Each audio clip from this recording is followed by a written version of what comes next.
Abra sua Bíblia no livro de Provérbios, capítulo de número 1. Vamos ler os versos 1 a 7. Diz assim a palavra do Senhor.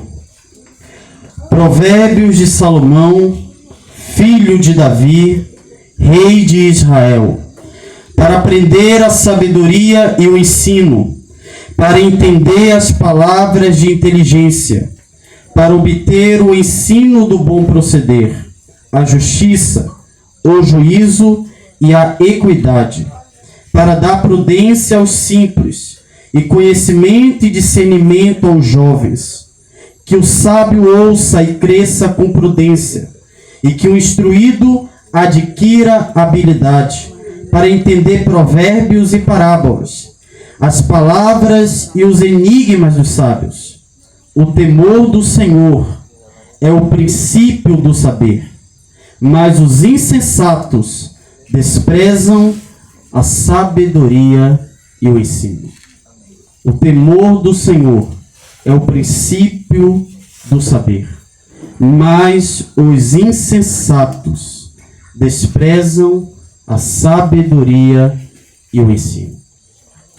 À luz desse texto, eu quero trabalhar com vocês o seguinte tema: conselhos para jovens. Na realidade, eu iria trabalhar nesta noite o tema O Último Apelo da Testemunha Fiel, mas hoje pela manhã Deus colocou esta mensagem no meu coração. Eu gostaria de deixar alguns conselhos para todos, mas o foco dessa mensagem é para os jovens que me ouvem nesta noite. Antes de nós entrarmos naquilo que a Bíblia quer nos ensinar, eu gostaria de fazer algumas perguntas para a nossa reflexão. Nós sabemos, eu já havia dito, a minha tia Jus também enfatizou, que o retiro é mais do que brincadeira, é mais do que divertimento. É um local onde você passa a buscar a Deus por meio da natureza. A natureza revela que existe um Criador, que existe um mantenedor, que existe um Salvador. E quando nós contemplamos a natureza, nós podemos entender o grande e sublime amor de Deus. E assim nós podemos encontrá-lo, nós podemos adorá-lo, porque a natureza revela que existe um Criador. Eu faço uma pergunta, tirando ali o momento pela manhã e também à noite, quanto tempo você dedicou a sós para falar com teu Deus e para meditar em sua palavra? Quanto tempo você dedicou para falar com teu Salvador em secreto? Será que amanhã, ao você sair daqui, você irá dizer: eu tive um encontro com Deus? Será que quando você sair daqui, alguém perguntar o que é que você fez durante o carnaval, você vai dizer: eu dediquei o tempo para estar na presença de Deus? Quando você chegar na sua casa, ou no seu trabalho, ou na sua escola, as pessoas olharão para você e dirão: este jovem caminha com Deus, este homem caminha com Deus, esta família tem a presença de Deus. Meus queridos, a palavra de Deus é fenomenal. E durante esses dias nós tivemos o privilégio de aprender muito sobre aquilo que Deus deseja para cada um de nós. O meu tio Mário tratou acerca de Enoque, da importância do jovem andar com Deus. O pastor ensinou sobre a importância de zelarmos pela nossa vida espiritual, cuidar acerca do pecado. Às vezes nós estamos tão preocupados com pecados maiores e negligenciamos aquilo que nós achamos que não é pecado. O pastor também desta igreja ensinou a importância de você escolher bem o seu parceiro ou a sua parceira. Também vocês viram também ali a minha tia que trabalhou sobre a importância ali de nós vivermos na presença de Deus, assim como José viveu. O diretor jovem trabalhou a importância de nós nos alegrarmos no Senhor. Sexta-feira à noite nós vimos sobre a importância de nós nos afastarmos dos prazeres do mundo. Também pela manhã nós vimos que nós somos como ossos secos, mas Deus ainda não desistiu de nós. Vimos também que Deus deseja que venhamos a desenvolver nossa espiritualidade e que também nós devemos deixar um legado em nossa sociedade. E a pergunta é, quando você sair daqui, o que você fará com estes ensinamentos? O livro de Provérbios. E você sabe muito bem que uma boa parte deste livro foi escrito pelo sábio Salomão, filho de Davi. E Salomão, ele é conhecido como o homem mais sábio que já pisou nesta terra. E o próprio Salomão, logo no seu prólogo, logo na sua introdução, ele vai reconhecer a importância da sabedoria. Por quê? Porque a sabedoria, ela pode tornar cada um que me ouve, cada jovem prudente, fazendo deste jovem a ter um arcabouço de conhecimento e principalmente dar discernimento àqueles que persistem na ignorância. Porque a sabedoria é importante. Sabedoria é mais do que intelectualidade. Você não pode ser um grande intelectual, mas você pode ser um sábio. O meu avô, pai do meu pai, ele não era um homem intelectual. Ele não sabia ler e escrever, mas ele era sábio. Porque, como diz a própria Escritura, não são os anos que concedem sabedoria, mas sim o temor do Senhor. É o princípio de todo saber. Mas todas estas qualidades vêm por meio do ensino. Se você quer ser um jovem prudente, se você quer ter conhecimento, se você quer ter discernimento espiritual, você precisa passar pelo ensino. Isto requer tempo, estudo. Isso é tão fundamental que o próprio sábio faz distinção entre o sábio e o insensato. O sábio é aquele que ouve o ensino, mas ele não apenas ouve, ele coloca em prática aquilo que ele ouviu. Mas o imprudente, o insensato, é aquele que despreza o ensinamento. E com base nisso, eu gostaria de deixar para vocês jovens 3 conselhos que poderão torná-los prósperos. Se você quer prosperar nesta terra, se você quer ser um grande homem ou uma grande mulher de Deus, ouça estes conselhos e decida colocá-los em prática. Primeiro conselho que eu deixo para vocês jovens: siga os desejos do seu coração. O primeiro conselho que eu deixo para cada um de vocês é: siga os desejos do seu coração. Jovem, irmão, irmã, não coloque uma máscara. Não coloque uma máscara. Não esteja na igreja por ocasião do clube de desbravadores. Não esteja na igreja por conta do seu cargo ou por conta dos seus pais. Porque o conselho da Bíblia é único. E ouça o que a Bíblia diz. Eclesiastes capítulo 11, versículo 9, Salomão diz: alegre-se, jovem, na sua mocidade, e que o seu coração lhe dê muita alegria nos dias da sua juventude. Ande nos caminhos que satisfazem ao seu coração e agradam seus olhos. Saiba, porém, que de todas estas coisas Deus lhe pedirá contas. O Evangelho, o cristianismo, as coisas de Deus não deve ser um fardo. Ou você faz por prazer, ou você deixa de fazer.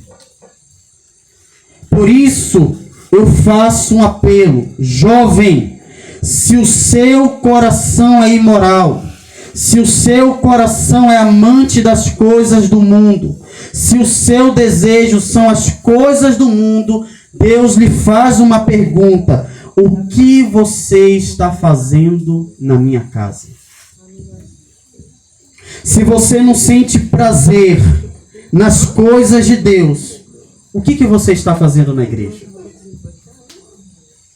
Salomão diz: jovem, ande nos caminhos que satisfazem ao seu coração e agradam os seus olhos. Ou seja, faça tudo aquilo que o seu coração deseja. Mas tenha consciência que de tudo que você faça, chegará um dia em que você terá que comparecer diante de Deus. E Deus vai lhe pedir contas de tudo aquilo que você fez. Mas se o seu coração, jovem, é do Senhor, se é o teu desejo servir somente ao Senhor, sirva somente a Ele. Tenha prazer nas coisas de Deus. Tenha prazer no estudo da palavra. Tenha prazer na oração. Tenha prazer em ouvir a pregação. Pois todos aqueles que desejam o céu, todos aqueles que desejam ter um encontro com o Salvador, todos aqueles que foram resgatados pelo sangue do Cordeiro, amam as coisas espirituais. O próprio Jesus, aconselhando os seus apóstolos, ele disse: não deem as pérolas aos porcos nem aos cães. Todos aqueles que não amam as coisas sagradas, as coisas do eterno, não merecem aquilo que pode preencher o vazio do seu coração. Então decida hoje a quem você vai servir. Deus não aceita corações divididos. Ou você serve a Deus, ou você vai servir a Satanás. Então, o primeiro conselho: siga o seu coração. Se o seu coração ainda é ímpio, faça aquilo que o seu coração agrada. Se o seu coração é de Deus, faça aquilo que agrada a Deus. Segunda lição: esteja disposto a pagar o preço. João capítulo 6, versículo 53, palavras de Jesus a uma juventude, a uma nação que estava se aproximando dele por interesse. Ele diz: Jesus respondeu: em verdade lhes digo que, se vocês não comerem a carne do Filho do Homem e não beberem o seu sangue, não terão vida em vocês mesmos. Aquela multidão havia contemplado um dos maiores milagres de Jesus, a multiplicação dos pães e peixes, e muitos queriam tornar Jesus o rei de Israel, não compreendendo que o propósito da sua vinda era resgatá-los, não do Império Romano, mas sim do pecado.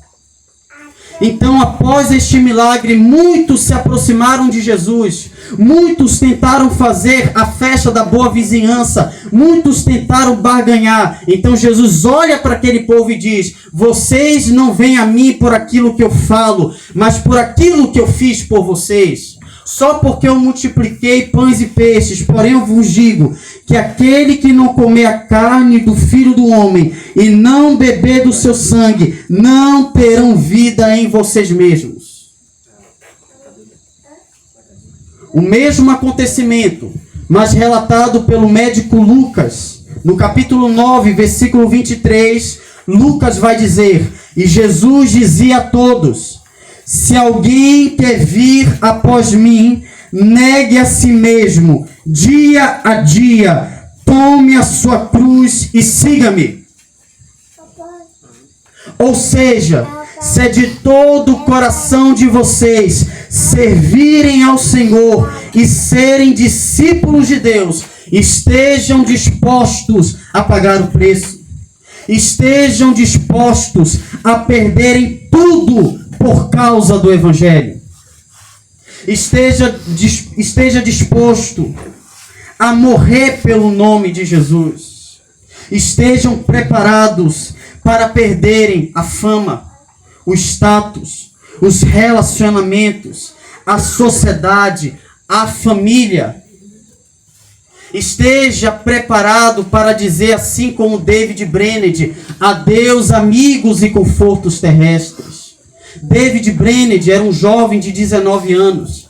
E quando ele foi chamado para pregar o evangelho aos indígenas que eram canibais, sabendo que ele corria o risco de ser morto, e muitos dos seus amigos, pasmem, cristãos, disseram, não, deixem estes ímpios morrerem lá com Satanás.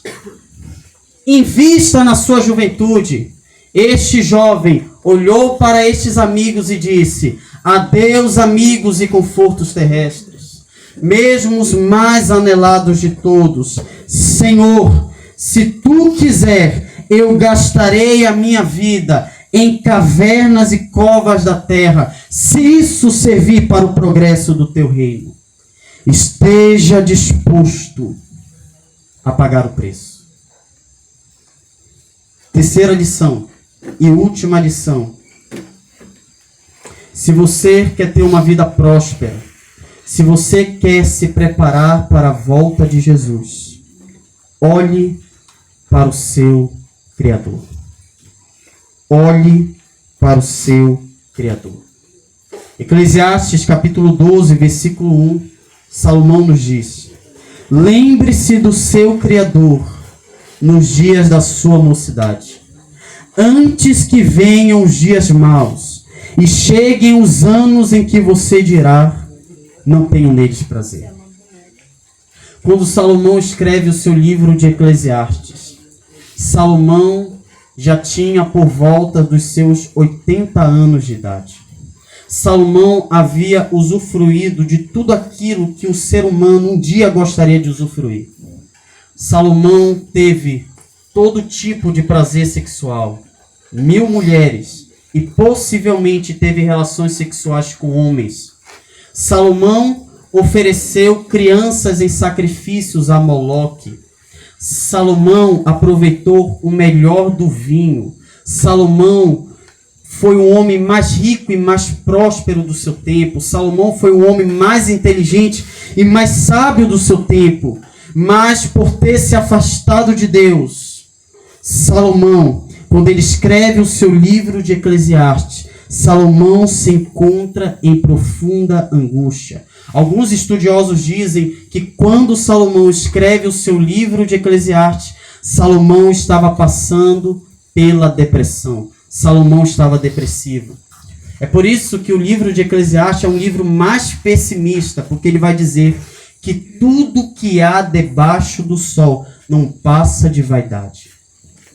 E recapitulando, os dias em que ele teve contato com Deus, em que ele usufruiu da presença de Deus, ele nos aconselha, jovem, não cometa o mesmo erro que eu cometi, mas lembre-se do seu Criador nos dias da sua mocidade. Faça de tudo para o reino de Deus, porque quando chegar a velhice, quando chegar os dias maus, quando você não puder enxergar bem, quando você não tiver mais forças para caminhar, quando você não tiver como andar, comer, quando os seus cabelos estiverem brancos, quando a sua mente estiver falha, você não terá prazer nas coisas espirituais. Mas o que me chama a atenção é que enquanto no livro de Eclesiastes, ou no Antigo Testamento, Salomão pede, lembre-se do seu Criador, no Novo Testamento, nos Evangelhos, há um convite especial. É mais do que se lembrar do seu Criador. Olhe para o crucificado. Não basta apenas você lembrar do seu Criador. Fixa teus olhos no Mestre. Olhe para aquele que foi crucificado por amor a você. Olhe para o horror. Olhe para aquele que foi pendurado no Calvário por causa dos seus pecados.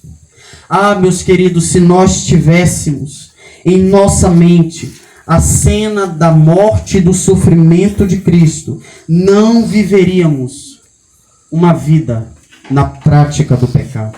Jamais passaríamos um dia sem meditar nas grandezas de Deus. Jamais deixaríamos a comunhão com Jesus. Ah, se nós tivéssemos um vislumbre daquilo que o nosso Salvador passou naquela cruz.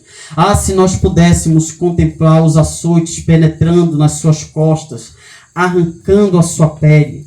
Ah, se nós tivéssemos uma visão e pudéssemos ouvir o grito do nosso Salvador gemendo de dor. Ah, se nós pudéssemos ver o nosso Mestre recebendo uma coroa de espinhos. Ah, se nós pudéssemos ver o nosso Mestre recebendo em suas mãos os pregos, a nossa vida não seria a mesma. Meus queridos, por que estes conselhos? Por que estes conselhos? Olhe novamente para Provérbios capítulo 1, mas note o que está escrito nos versículos 8 e 9. Provérbios capítulo 1, versículos 8 e 9. Por que estes conselhos são importantes? A Bíblia nos diz: meu filho, ouça o ensino do seu pai, e não despreze a instrução de sua mãe, porque serão um diadema de graça para a sua cabeça e colares para o seu pescoço. Se você colocar estes conselhos em prática, a tua vida não será mais a mesma.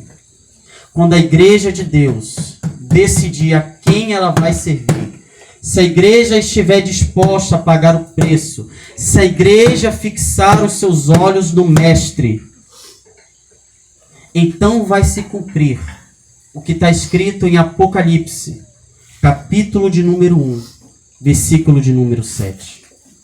Eis que vem com as nuvens, e todo olho verá, até aqueles que o transpassaram, e toda a terra se lamentará quando vê o Filho do Homem, certamente. Amém. Meus queridos, se vocês não fixarem seus olhos no Mestre, se vocês não depositarem sua confiança em Jesus, se vocês não depositarem suas esperanças, sua fé em Jesus, naquele grande dia, você vai se lamentar. Se você não decidir hoje a quem você vai servir, naquele dia, você vai se lamentar. Meus queridos, haverá dois grupos de pessoas. O primeiro grupo é aqueles, ou são aqueles que olharão os céus se abrindo, olharão e dirão: este é o meu Deus a quem eu aguardava, este é o Senhor da minha salvação, este é aquele a quem eu sirvo de todo o coração, este é o Deus da minha mocidade, este é o meu Salvador. Enquanto uns estão se alegrando, outros, por incrível que pareça, ao contemplarem o Salvador, dirão: rochas, caiam sobre mim, porque eu não sou digno de contemplar a face do Cordeiro, porque a ira dele se achegou, quem poderá suportar? Escolha quem você vai servir. Jesus está voltando. Jesus está vindo para buscar aqueles que já foram salvos. E a pergunta é: diante das mensagens que foram pregadas, quem você é? O sábio ou o insensato? O sábio é aquele que ouve a palavra e aplica a palavra. O insensato despreza o ensino, despreza a palavra, despreza a pregação. Mas lembre-se que, independente da sua decisão, Deus te pedirá contas. Decida hoje a quem você vai servir, enquanto a porta da graça ainda está aberta. Decida hoje quem será o Deus da tua vida, enquanto a porta da graça ainda está aberta. Quer você se preparar para a volta de Jesus? Quer você se preparar para ter um encontro com o Salvador? Quer você se preparar para herdar a Canaã celestial? Enquanto você ouve esta canção, entregue-se ao Senhor. Abandone o mundo e as práticas do mundo, antes que seja tarde demais. Ouça, escute a voz do Senhor. Não endureça o seu coração.